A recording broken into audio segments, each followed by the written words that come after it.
আসসালামু আলাইকুম গাইস। এই যে বাজারে গেছিলাম তো বাইরে, তখন মাছগুলো দেখলাম। মাছগুলা ক্ষেতের মাছ, তো এখন ধান ক্ষেত কাইটে ফেলতেছে তো তো পানি কম, এই জন্য মাছগুলা পাইছে। বাইং মাছ আছে অনেকগুলো, মোটামুটি মাছগুলা সুন্দরই হয়েছে। ছোট বোন দেখতেছে দাঁড়াইয়া। এই যে আপু তাকাও, এই যে হ্যাঁ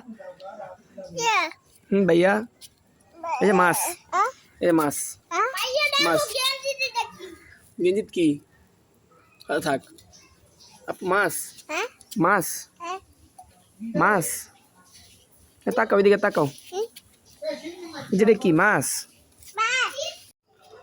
গাইস তখন দেখছিলেন যে মাছগুলো আনা হয়েছিল তো বাজার থেকে, তো মাছগুলা কাটা হয়েছিল না। প্রসেস করার পরে যে মাছগুলা ওইখান থেকে কিছু মাছ রাইখা দিছি, আর কিছু মাছ এখন নেওয়া হয়েছে।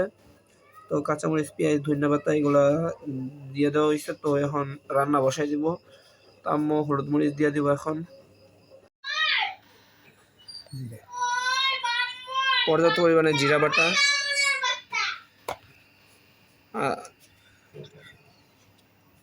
আদা বাটা, আদা রসুন বাটা,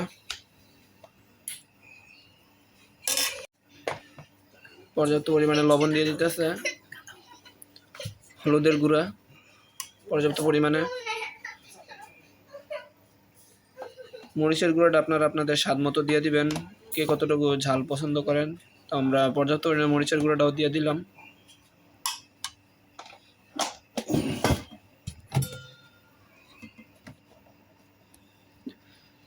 তো দিয়ে দেওয়া হলো সয়াবিন তেল, তেলটা পর্যাপ্ত পরিমাণে দিয়ে দিবেন, ওইটা মাইপে নেওয়া হয় নাই। তো নেড়ে চেড়ে মিশিয়ে দিবেন এটাকে হালকাভাবে। এটা কি হয়েছে, একবারে আমরা মেখে তারপরে চুলায় বসাবো, এই জন্য একবারে মেখে নিতেছি, মেখে নিয়ে এখন চুলায় বসাই দিব। চুলায় বসানোর পর এটাকে ঢাইকা দিবেন। তো এখন ঢাইকা দিতেছি, তো সময় হইলে আবার এসে উল্টায় দেখবো তো কি পরিমাণে হইলো এটা। তো গাইজ আবার এখন আইসা বসছি, উল্টায় দেখতেছি তো কি অবস্থা এটার।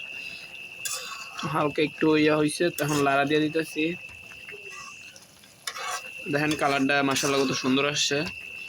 আস্তে আস্তে একটু সময় লাগবো, আর 10-15 মিনিট লাগবে হইতে মাছটা। আবার 10-15 মিনিট পরে দেখা হইতেছে।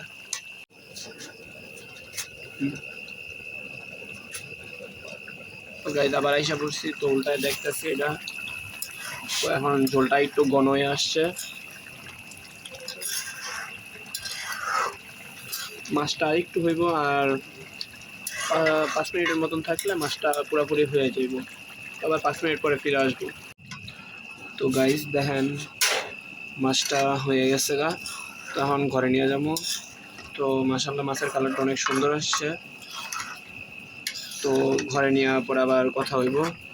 তো পরবর্তী ভিডিও দেখার জন্য আবার চ্যানেলটি সাবস্ক্রাইব করবেন। ভিডিওটা ভালো লাগলে লাইক দিয়ে একটা কমেন্ট করে শেয়ার করে বন্ধুদের দেখার সুযোগ করে দিবেন। তো আল্লাহ হাফেজ। চ্যানেলটা এখনো যারা সাবস্ক্রাইব করেন নাই, চ্যানেল সাবস্ক্রাইব করে দেবেন। নতুন নতুন ভিডিও পাওয়ার জন্য আমাদের চ্যানেলটি সাবস্ক্রাইব করে বেল আইকন ক্লিক করবেন। তো ধন্যবাদ সবাইকে। আসসালামু আলাইকুম।